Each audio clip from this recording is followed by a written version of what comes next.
لله نحمده ونستعينه ونستغفره ونؤمن به ونتوكل عليه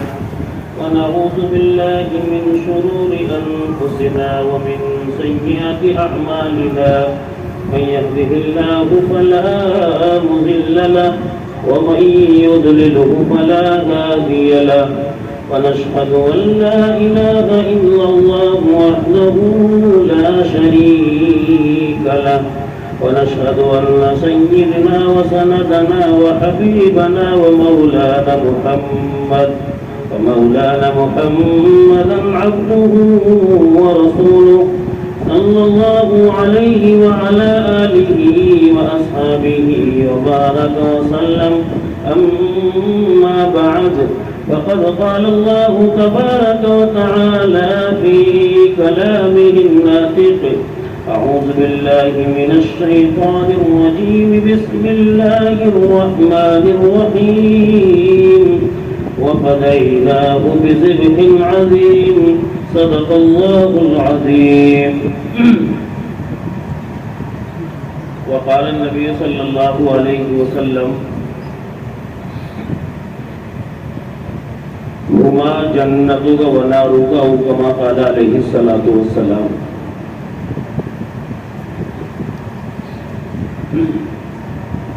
حضرات محترم اور معزز سامعین کرام،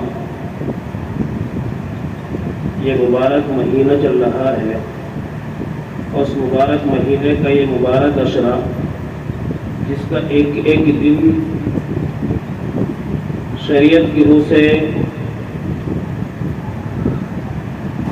افعال اور اعمال کے اعتبار سے ایک سال کے برابر ہے.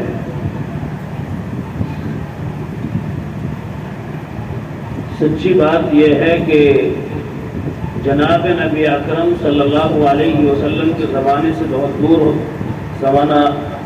چلا گیا. ہم لوگ بہت دور زمانے میں زندگی گزار رہے ہیں، اسی لیے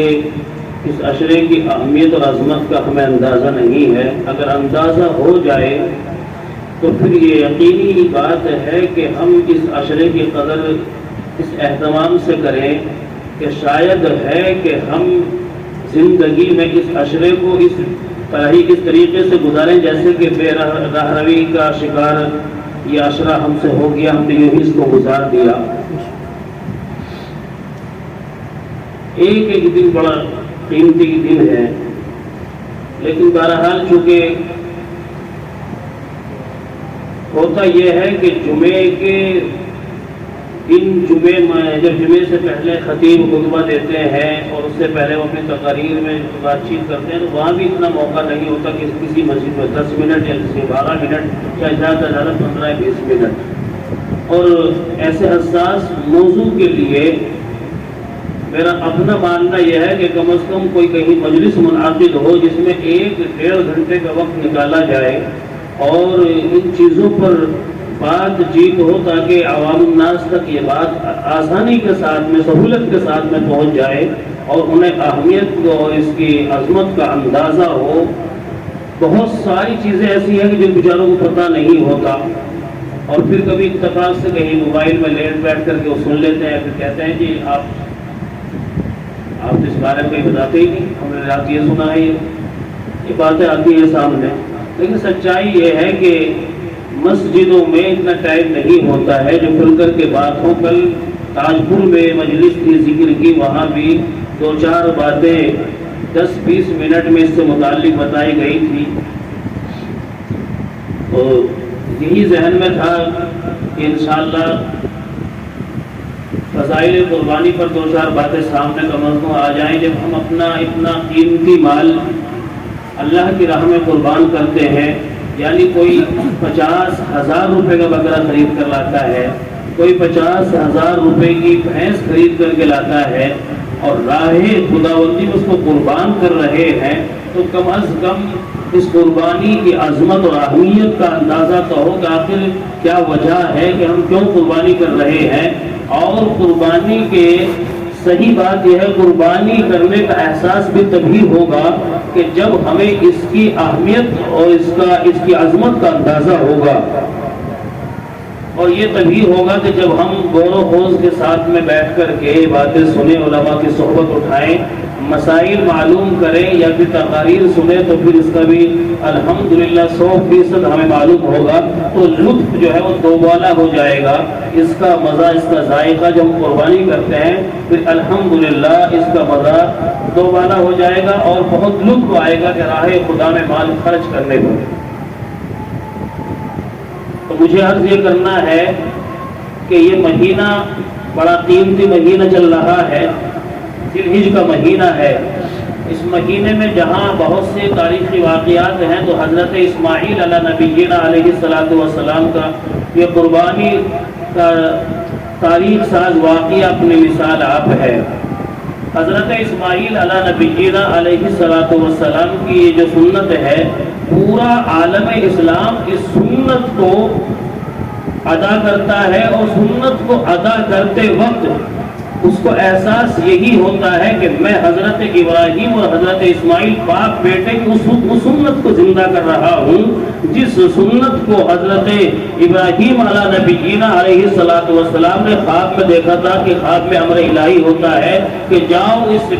بچے کو راہ خدا میں قربان کرو، اور چونکہ وہ نبی تھا، نبی کا خواب تو وہی ہوتا ہے، سچا ہوا کرتا ہے۔ بہرحال انہوں نے خواب بیان کیا اپنے بیٹے سے، اور بیٹے نے خواب کو سنا، سمجھ لیا،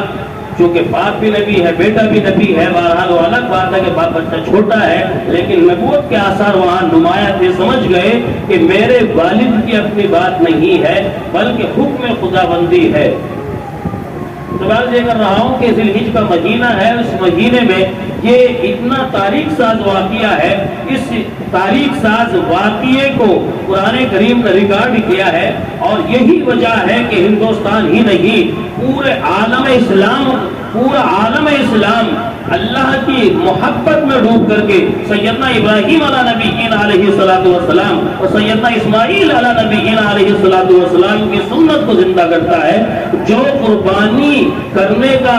100% مستحق ہے، یعنی اس پر قربانی واجب ہے، اس کے جذبات مچلتے ہیں، چاہے وہ کیسے بھی حالات سے گزر رہا ہو، فی الحال اس کے ہاتھ میں نقد ہو یا نہ ہو، لیکن بہت کم لوگ ایسے ہوں گے سوچتے ہیں قربانی نہ کریں۔ اس کا خیال 100% یہ رہتا ہے کہ کسی بھی طریقے سے یہ وجوب مجھ سے ثابت نہ ہو جائے، میں ضرور قربانی کروں۔ اور اگر قربانی کا فریضہ انجام نہیں دیتا ہے تو پھر گھر میں بچے ہوتے ہیں 7 سال کے، 8 سال کے، 6 سال کے، جن میں شعور نہیں ہے، سلیقہ نہیں ہے، ابھی ان کی عقل سامنے بلوغ میں نہیں پہنچی ہے، عقل پختہ نہیں ہوئی ہے، مضبوط نہیں ہوئی ہے، لیکن وہ بھی کہتے ہیں ابو فلاں کے ابا بچہ لے کر کے آئے ہیں، آپ کب بچہ لائیں گے؟ پھر یہ دیکھیے کہ بچوں کا جذبہ کہ بچے رات دن ایک کر کے اپنے ماں باپ کو مجبور کرتے ہیں، اور پھر وہ بچہ خرید کر کے لاتے ہیں۔ کہ ان لوگوں کی بات کر رہا ہوں کہ جنہوں کے پاس میں نقد پیسہ نہیں ہے، وہ سوچتے ہیں چلیے بہرحال کس سے قرض لے لیتے ہیں، ان کے پاس میں مال تو ہے، بسا اوقات ایسا ہوتا ہے کہ مال تو ہمارے پاس میں موجود ہے لیکن نقد کی شکل میں ہمارے پاس میں رقم نہیں ہے، پھر وہ اڑوس پڑوس یا کسی رشتے دار یا اپنے اقارب سے وہ رقم لے کر کے بچہ خرید کر کے لاتے ہیں۔ لیکن بہرحال وہ بھی یہ جانتا ہے کہ سنہرا موقع ہے، اگر ہاتھ سے نکل گیا پورے سال پچھتاوا ہوگا۔ تو یہ مسلمانوں، آپ حضرات کو یہ جذبات ہیں، یہ جذبات ویسے ہی نہیں ہے، کہیں نہ کہیں اللہ تبارک و تعالیٰ کو آپ سے محبت ہے، عقیدت ہے، اسی لیے اللہ تعالیٰ نے آپ کے دل میں بات ڈالی اور آپ نے ایک قیمتی جانور خریدا، راہ خدا میں قربان کر دیا۔ یہی حضرت ابراہیم اور حضرت اسماعیل کی سنت ہے، جس سنت کو آپ زندہ کر رہے ہیں۔ دعا کریں کہ اللہ تعالیٰ اسے شرف قبولیت سے نوازے۔ حضرت ابراہیم علیہ نبینا علیہ السلام کا واقعہ، یہ تو آپ کو ایک کے بعد دیگر کئی امتحانات دینے پڑے اور آپ ایک امتحانات میں کامیاب ہوتے چلے گئے، لیکن یہاں 2 باتیں مجھے عرض کرنی ہے۔ ایک بات تو یہ عرض کرنی ہے کہ حضرت سیدنا ابراہیم کے پاس میں اولاد نہیں ہے اور آہستہ آہستہ آپ کی عمر گزرتی جا رہی ہے، یہاں تک کہ آپ بڑھاپے پہ پہنچ گئے، کس طریقے سے اولاد عطا کی، یہ بات عرض کرنی ہے۔ پھر دوسری بات یہ عرض کرنی ہے کہ جب بچہ عطا کر دیا گیا اور وہ بچہ اس عمر کو پہنچا کہ کے باپ کے ساتھ دوڑے تو پھر کس طریقے سے اللہ تعالیٰ نے حکم دے جاؤ قربان کرو، آپ نے بچوں کو لٹایا۔ یہ دونوں باتیں مجھے مختصر وقت میں آپ حضرات کے سامنے بیان کرنی ہے، تھوڑی توجہ کے ساتھ میں آپ حضرات سنیں۔ سیدنا ابراہیم علیہ نبینا علیہ السلام کی جوانی گزر گئی، ابھی تک اولاد نہیں دی اور ابھی تک اولاد نہیں ہے، اور اولاد کے لیے کون تڑپ رہے ہیں؟ اللہ کے محبوب پیغمبر حضرت ابراہیم علیہ نبینا علیہ السلام، اور کس کی گود اولاد کی نعمت سے محروم ہے؟ حضرت سیدہ ہاجرہ کی۔ اور کون ابھی تک اولاد کے لیے تڑپ رہے ہیں؟ یہ اللہ کے محبوب پیغمبر ہے جن کے اولاد میں آقا نامدار صلی اللہ علیہ وسلم کو اس دنیا میں تشریف لے آنا ہے، اولاد کے لیے پریشان ہے، اولاد نہیں ہے، اور وقت یوں ہی گزرتا جا رہا ہے، جوانی گزر گئی ہے، جوانی کے بعد پلٹ کر کے بڑھاپا آتا ہے۔ حضرت ابراہیم علیہ السلام نے اللہ کے حضور رو رو کر کے عرض کیا، اے بارے الہ مجھے نیک صالح اولاد عطا فرما۔ حضرت ابراہیم علیہ نبی علیہ السلام اولاد پروردگار سے مانگ رہے ہیں، کبھی سجدے کی حالت میں بیٹے کو مانگ رہے ہیں، کبھی بہرحال ہاتھ اٹھا کر کے رات کی تاریکی میں اللہ تبارک و تعالیٰ کے حضور اولاد کی طلب و توب لے کر کے اللہ سے سوال کر رہے ہیں، یا اللہ اولاد عطا فرما، اولاد عطا فرما، رب ہب لی من الصالحین، اے پروردگار مجھے نیک اور صالح بیٹا عطا فرما۔ یہاں مسلمانوں مولوی کیوں کہتا ہے کہ بیٹے اور بیٹیاں دینے کا خزانہ اللہ کے پاس ہے، اولاد دینے کا خزانہ رب ذوالجلال کے پاس ہے، اولاد کی نعمت دینے کا خزانہ اللہ کے اعظم کے پاس ہے، کسی فقیر کے پاس نہیں ہے، کسی فرشتے کے پاس نہیں ہے۔ بتاؤ ابراہیم علیہ السلام نے اولاد کا سوال کس سے کیا ہے؟ کسی نبی سے نہیں کیا، کسی فرشتے سے نہیں کیا، کسی شجر اور کسی حجر کے سامنے پیشانی کو جھکا کر کے اولاد کی طلب نہیں کی ہے۔ اولاد کی طلب آپ کے دل میں پیدا ہوئی ہے تو خالص اللہ سے اولاد کو مانگا ہے۔ میرا تیرا عقیدہ اتنا کمزور ہوتا جا رہا ہے، تعویذ گندہ والوں کے پاس میں جا کر کے شہر سکندرآباد کے اندر بھی اس کے دروازے کشادہ کھلے ہوئے ہیں، یہاں بھی یہ دیکھا جا سکتا ہے اگر اولاد نہیں ہے تعویذ والے کے سامنے جا کر کے پیشانی رگڑتے ہیں، حضرت ایسا تعویذ کر دیجئے کہ اللہ تعالیٰ ایک اولاد سے نواز دے۔ خاص دعا کی کرنی کسی بزرگ سے کرانی وہ تو صحیح ہے، لیکن یہ جا کر کے کہہ دینا کہ مجھے تعویذ دے دو، یا کسی جا کر مذہب پہ جا کر کے کہہ دینا کہ اولاد ہو جائے، ان کے ہاتھ میں اگر اولاد ہوتی تو پھر میں یہ کہہ سکتا تھا وصول کے ساتھ میں سینکڑوں کی تعداد میں اس بات کے دعوے دار ہوتے کہ فلاں کی اولاد ہے، ہماری وجہ سے ہے، ہماری دعاؤں کا ثمرہ ہے، یا ہمارے تعویذ کا کرشمہ ہے۔ لیکن یہ غلط بات ہے۔ اولاد جو ہے اللہ تبارک و تعالیٰ کی عنایت ہے، اللہ تبارک و تعالیٰ کا ایک احسان ہے۔ اگر اللہ تعالیٰ کسی کو اولاد عطا کرے، سیدنا ابراہیم علیہ نبی جینا علیہ السلام نے اولاد کس سے مانگی ہے؟ بیٹا کس سے مانگا ہے؟ بہرحال اللہ تعالیٰ سے مانگا ہے۔ جو ہی اللہ کے حضور سیدنا ابراہیم علیہ نبی جینا علیہ السلام نے درخواست کی، فوراً خدا کے حضور آواز آتی ہے، وَبَشَّرْنَاهُ بِغُلَامٍ حَلِيمٍ، بس بشارت دی ہم نے ان کو بردبار لڑکے کی۔ مانگا کیا تھا؟ ملا کیا؟ مانگا تھا صالح بیٹا اور عطا کیا حلیم بیٹا۔ اس لیے خدا کو معلوم تھا کہ صالح کے ساتھ ساتھ اس کو صفت حلیمی سے بھی نوازا جائے گا، کیونکہ اس کو عشق اور امتحان کی ان وادیوں سے گزرنا تھا جو صالح ہونے کے ساتھ ساتھ حلیم ہی برداشت کر سکتا ہے۔ والد سے جدا ہونا، پھر آب و گیا جنگل میں رہنا، سخت محنت اور مشقت کرنا، پھر بھی چھری تلے گردن رکھنا، یہ سب کام ایک ایسے بیٹے کے ہی ہو سکتے ہیں جو صالح ہونے کے ساتھ ساتھ حلیم بھی ہو۔ خدا کے خزانے کی روح سیدنا ابراہیم علیہ نبی جینا علیہ السلام نے اس شکل میں لوٹ لی کہ دو دعائیں ایسی مانگی ہے، خدا کے خزانے کی روح لوٹ لی ہے۔ ایک اسماعیل کو مانگا، دوسرے محمد رسول اللہ صلی اللہ علیہ وسلم کو مانگا۔ پہلے ایک ماں والے کو مانگا زمزم والا، اور دوسرے کو مانگا کوثر والا۔ زمزم والا بھی دعائے خلیل ہے، کوثر والا بھی دعائے خلیل ہے۔ زمزم کی تاثیر بھی دیکھو، نہ رنگ بدلا، نہ ذائقہ بدلا، نہ خوشبو بدلی۔ کوثر کی تاثیر بھی دیکھ لینا، الحمدللہ، نہ رنگ بدلا، نہ ذائقہ بدلا، نہ خوشبو بدلے گی۔ یہ دو دعائیں ایسی مانگی، اللہ کے خزانے کی روح لوٹ کر کے رکھ دی، بیٹا عطا کر دیا۔ اللہ اکبر۔ سیدنا ابراہیم علیہ نبی جینا علیہ السلام نے جب اللہ کے حضور بیٹے کی درخواست دی، اللہ تبارک و تعالیٰ بہتر جانتے تھے کہ ہم بیٹا بھی دیں گے، لیکن ایسا فرما بردار دیں گے کہ جو آپ کے ساتھ میں امتحانات میں بچہ بھی کامیاب ہوتا چلا جائے گا۔ بہرحال اولاد عطا کر دی. اولاد عطا کرنے کے بعد پھر حضرت ابراہیم علیہ السلام کو اللہ کا حکم ہوا کہ ابراہیم جاؤ اس ماں اور بیٹے کو ایسے مقام پر چھوڑاؤ جہاں نہ چرند نہ پرند، مکان نہ دانا نہ آبادی، بس ایک بے آب و گیا جنگل ہو، میدان ہی میدان ہو. یہاں تک کہ وہاں کوئی چرند بھی نہیں، کوئی پرند بھی نہیں، اور زندگی گزارنے کا کوئی ساز و سامان بھی نہیں ہے. حضرت ابراہیم علیہ نبینا علیہ السلام نے اللہ تبارک و تعالیٰ کا حکم سنا اور فوراً اپنی اونٹنی کو تیار کیا اور اس اونٹنی پر سید ہاجرہ کو بٹھلایا اور سید ہاجرہ کی گود میں معصوم سے اسماعیل کو تھما دیا. پانی کا ایک مشکیزہ کھجوروں کی ایک تھیلیوں کے حوالے کر کے نہایت خاموشی سے اونٹنی کی نکیل پکڑ کر کے واپس اس مقام کو طرف بڑھ رہے ہیں جس مقام کو حکم دیا گیا تھا. وہاں لے جایا گیا اور وہاں لے جانے کے بعد جب سیدنا ابراہیم علیہ نبینا علیہ السلام نے اپنی عفت مال، اپنی چہیتی شریک حیات پر نگاہ ڈالی تو یوں سوچ کر کے تصور کیا کہ شاید اللہ اس کو صبر دے گا اور یہ صبر کر کے یہاں زندگی گزارے گی. ابھی اشاروں سے کچھ نہیں کہا، ابھی ہونٹ بھی نہیں پڑائے، خالی سے نگاہ ڈالی ہے. ادھر اونٹنی کے اوپر نگاہ ڈالی، بیابان جنگل میں چاروں طرف نگاہ ڈالی اور اللہ تبارک و تعالی سے دل میں یہ کہہ دیا یا اللہ میں تیرے حکم کی تعمیل کے لیے بچوں کو یہاں لے کر کے آیا ہوں، تو ہی محافظ ہے یا اللہ. یوں سوچا دل میں اور اونٹنی کی نکیل پکڑ کر کے آہستہ آہستہ واپس روانہ ہونے لگتے ہیں. جب حضرت ہاجرہ نے دیکھا اس بے آب و گیا جنگل میں جہاں چرند نہ پرند، مکان دانا نہ آبادی، یہاں کوئی چیز نہیں ہے،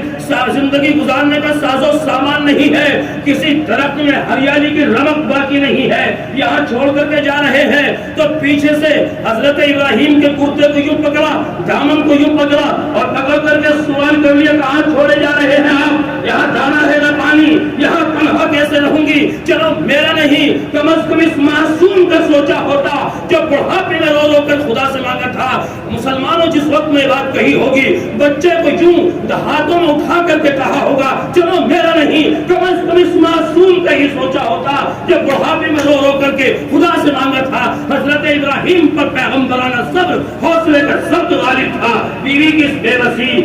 اور فریاد کو سن کر فرمایا ہاجرہ میں تمہیں اور اسماعیل کو خدا کے حوالے کرتا ہوں. اللہ کا نام آنا تھا. سید ہاجرہ نے دامن خلیل کو چھوڑ دیا، دور جلیل کو پکڑ لیا اور یوں کہا جو خدا آتش نمرود میں، جو خدا اس آگ میں جس آگ کو سالوں سال دہکایا تھا نمرود نے اور آگ کو اس میں ڈال دیا گیا تھا، پھر آگ کے لیے حکم یہ تھا آگ کو گلزار ہو جا، وہ آگ گلزار ہو گئی تھی. تو سید ہاجرہ نے ایک تعریفی جواب دیا جو خدا آتش نمرود میں آپ کا کفیل ہو سکتا ہے وہ خدا اس وادی غیر زیرزرہ میں میرا بھی کفیل ہو سکتا ہے. حسب اللہ نعم الوکیل نعم المولا و نعم النصیر. مرنا جینا اسی کے لیے ہے. بہرحال سوچو تو صحیح مسلمانوں، کیا محبت اور کیا جذبات اس وقت میں رہے ہوں گے. اللہ اکبر، جب ایک بچوں کو اشارہ دیا چھوڑ کے چلے آؤ، کتنی محبت ہوتی ہے بچے سے. کسی انسان کے 10 اولاد بھی ہو، کسی کا کیا 1 درجن اولاد کیوں نہ ہو، ایک ایک بچے سے ماں باپ کو محبت وہی ہوتی ہے جو ہونی چاہیے. اور وہاں تو اولاد ہی نہیں تھی، رو رو کر کے بڑھاپے میں مانگا تھا اور حکم یہ تھا کہ جنگل میں چھوڑاؤ، جنگل میں چھوڑاؤ. تیرا اور میرا بچہ اگر کہیں اتفاق سے سفر کرتے وقت چھوٹ جائے،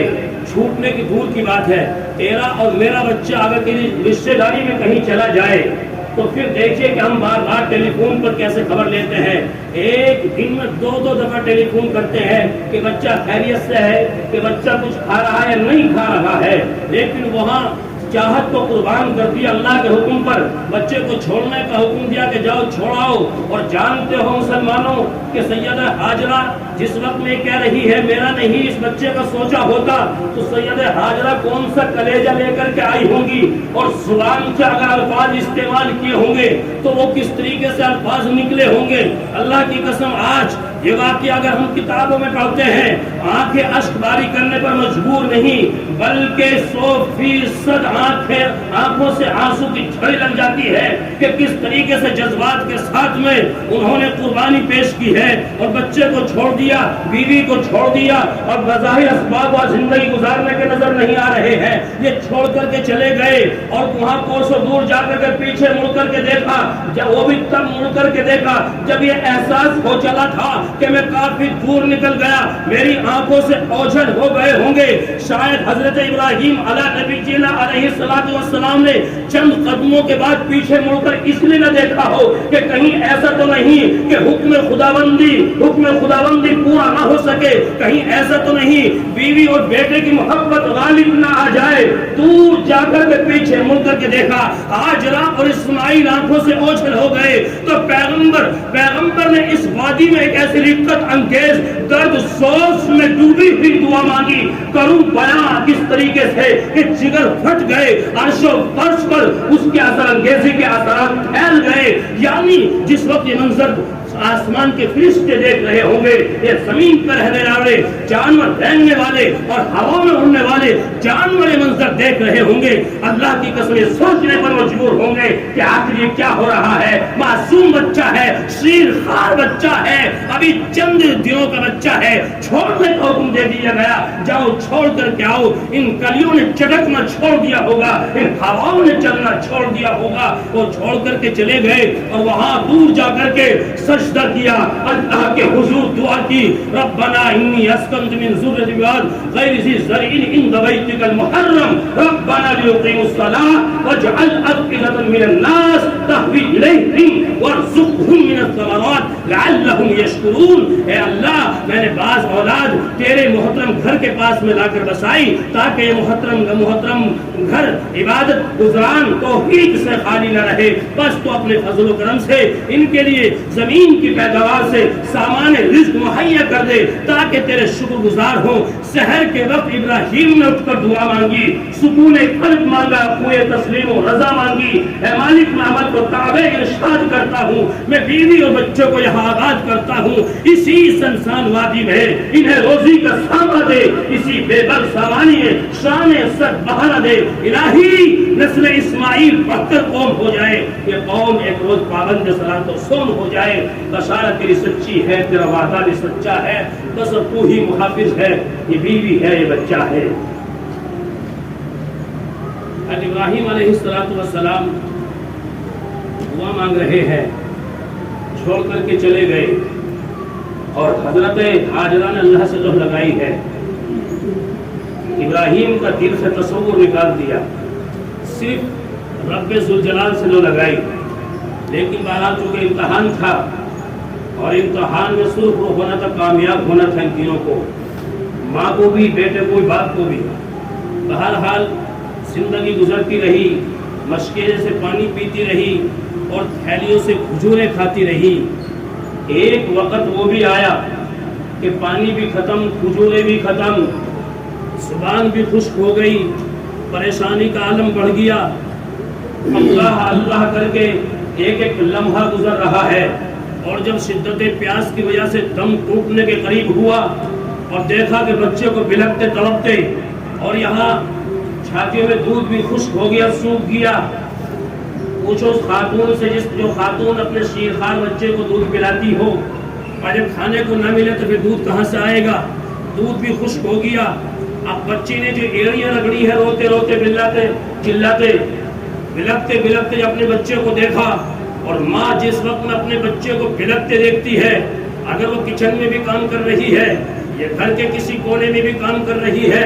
لیکن ماں کی نظر، ماں کا ذہن اور ماں کے کان بچے کی طرف ہوتے ہیں۔ جیسے ہی بچے نے رونا شروع کیا، ماں اپنا کام کاج چھوڑ کر کے فوراً بچے کی طرف پلٹ کر کے آتی ہے۔ یہ ضابطہ ہے مسلمانوں، سوچو تو صحیح، ایک ماں بچے سے کتنی محبت کرتی ہے، اور پروردگار اپنے بندوں سے کتنی محبت کرتا ہے. اگر 70 ماؤں کی محبت کو یکجا کر دیا جائے, اکٹھا کر دیا جائے, جتنی 70 مائیں اپنے بچے سے محبت کرتی ہے, اتنی تنہا رب ذوالجلال اپنے بندے سے محبت کرتا ہے. چھوڑ دو ایک گلے شکوے کرنے کہ کاروبار نہیں ہے, پریشانی کا عالم ہے. مجھے بتاؤ تم کتنا اللہ تبارک و تعالیٰ کو خوش کر رہے ہو, اس کی عبادات میں تم کتنے کھڑے اتر رہے ہو, اس کی کبریائی, اس کی تسبیحات کو کتنا بیان کر رہے ہو, اس کے سامنے رات کی تاریکی میں کتنے سجدے کر رہے ہو, اور اس کی زمین پر رہ رہے ہو, اس کی نعمتوں کا استعمال کر رہے ہو, کتنا اس کا شکر ادا کر رہے ہو. ایک ماں جتنی بچے سے محبت کرتی ہے, اللہ کی قسم دنیا کے اعتبار سے بہت زیادہ ہے, لیکن پروردگار اتنی محبت نہیں کرتا, بلکہ رب اتنی محبت کرتا جتنی 70 مائیں اپنے بچوں سے محبت کرتی ہے. اور جب تو رو رو کر کے اللہ سے مانگے گا, کیا اللہ تبارک و تعالیٰ کو تیرے اوپر رحم نہیں آئے گا؟ کیا پروردگار تیری ضرورتوں کو پورا نہیں کرے گا؟ پھر کیوں بے راہی کا شکار اس زمانے میں ہم ہو گئے ہیں؟ آج غیر قوم ہمارے اوپر ہنس رہی ہے, ہمارا استہزاء ہو رہا ہے, ہمارا مذاق اڑایا جا رہا ہے, ہماری مساجدوں کو نشانہ بنایا جا رہا ہے, ہمارے مدارس پر آج نہ جانے کن کن نگاہوں سے, کن کن بری نگاہوں کا شانہ ہے. لیکن ہم نے متعدد مقامات پر یہ بات کہی ہے, ہم یہاں بھی یہ بات دہرا دیتے ہیں. انشاءاللہ العزیز اگر ہمارا ایمان مضبوط ہے, ہماری مساجدیں بھی مضبوط رہیں گی, ہمارے مدرسے بھی مضبوط رہیں گے, ہم ہندوستان میں رہیں گے, عام پان کے ساتھ میں رہیں گے,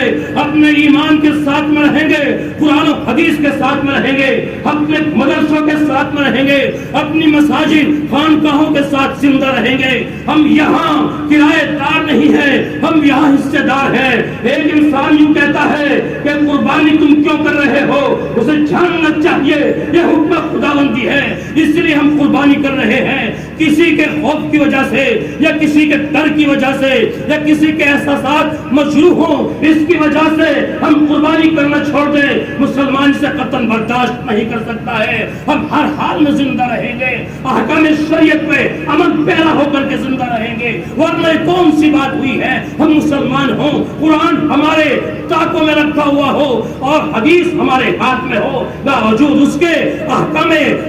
الہی پابند نہ ہو, پھر ہمارا زندہ رہنا لعنت ہے. ایسا زندہ رہنا کسی کام کا نہیں ہے. بہتر یہ ہے موت کو گلے لگا لیا جائے. مسلمانوں ہم زندہ ہیں ہندوستان میں, تو انشاءاللہ ہم شریعت مطہرہ کا پاس و لحاظ کر کے زندگی گزاریں گے, ورنہ پھر جان شہادت کو ہم گلے سے لگا کر کے اللہ تبارک و تعالیٰ کی طرف رجوع کریں گے. سمجھو کدھر چلے گئے؟ تمہارے لیے دنیا نہیں, تم اس لیے یہاں نہیں آئے ہو کہ دنیا اکٹھی کرو, دنیا کے پیچھے دوڑو. دنیا تمہارے نہیں بلکہ تمہیں دنیا کے لیے بنایا گیا. دنیا تمہارے قدم میں خود چل کر کے آئے گی, لیکن ایک دفعہ اللہ تبارک و تعالیٰ کی رسی کو مضبوطی سے پکڑو. بہرحال میں یہ کر رہا تھا, حضرت ابراہیم علیہ نبینا علیہ السلام چھوڑ کر کے چلے گئے, اور ماں بیٹا زندگی گزار رہے ہیں. سامان زندگی, ضرورت جو زندگی کا ضروری سامان تھا, پانی کھانا سب ختم ہو گیا. اب کوئی چیز ان کے پاس میں باقی نہیں ہے. حضرت ہاجرہ نے جب بچے کی حالت کو دیکھا تو کبھی صفا کی طرف دوڑی ہے, کبھی مروہ کی طرف دوڑی ہے, اور پانی کی متلاشی ہو کر کے دوڑی کہ کہیں پانی مل جائے, ایک گھونٹ پانی مل جائے. یوں کہا کرتے ہیں کہ ڈوبتے ہوئے کو تنکے کا سہارا کافی ہے. وہ سوچ رہی تھی کہ اتنا ہی پانی مل جائے جس سے ننھے سے اسماعیل کا حلق تر ہو جائے, لیکن پانی کا نام و نشان نہیں تھا. یہ پریشانی کے عالم میں ہے, کبھی اس سمت جاتی کبھی اس سمت جاتی, کبھی اس سمت جاتی کبھی اس سمت جاتی. پریشانی کا عالم ہے. اللہ تبارک و تعالیٰ نے جب دیکھا کہ میری نیک بندی اس بے آب و گیا جنگل میں اپنے معصوم بچے کے لیے, اور جس کو میں نے منتخب کیا ہے, جس کو مجھے نبی بنانا ہے, اس بچے کے لیے دوڑ رہی ہے, تو حضرت جبرائیل کو حکم ہوا, جبرائیل جا, اور جا کر کے جبرائیل جا کر کے اپنے بازو زمین پہ مارنا, اسماعیل کی ایڑیوں سے پانی کا چشمہ جاری ہو جائے, تاکہ انہیں دونوں ماں بیٹے کو سکون حاصل ہو جائے. یہاں صحرا ہی صحرا تھا, چٹانیں ہی چٹانیں تھی. جناب حاضرہ ایک بچے دو ہی جانے تھی, نہ دانا تھا نہ پانی تھا, بھروسہ تھا فقط رب پر، پڑی جب دھوپ کی گرمی تو جان آنے لگی لب پر، کبھی اس سمت جاتی تھی کبھی اس سمت جاتی تھی، خیال آتا تو بچے کا تو فوراً لوٹ آتی تھی، بہت ڈھونڈا نہ کچھ آثار پانی کے نظر آئے، جدھر اٹھی نظر جھلسے ہوئے ٹیلے نظر آئے، سنی آواز ہننے کے بلکنے کی رونے کی، توپ اٹھی کے ساتھ آ گئی ہے جان کھونے کی، پلٹ آئی تو قریب سے دیکھا کہ ننھا توڑتا ہے، جس پتھر کے سائے میں لٹایا وہ پتھر بھی تپتا ہے، رگڑتے ایڑیاں دے کر زمین پر اپنے بچے کو پکارا کانپ کر حاضرہ نے اللہ سچے کو، قریب آئی تو پر کھولے ہوئے جبرائیل کو پایا، انگوٹھے چوستے سائے میں اسماعیل کو پایا۔ جب قریب آئی تو دیکھا کہ وہاں پانی کا چشمہ جاری ہو گیا، تو سیدہ ہاجرہ نے رب کا شکر ادا کیا اور وہاں پانی کو ایسے مٹی کی باندھ سے چون مہا بندھن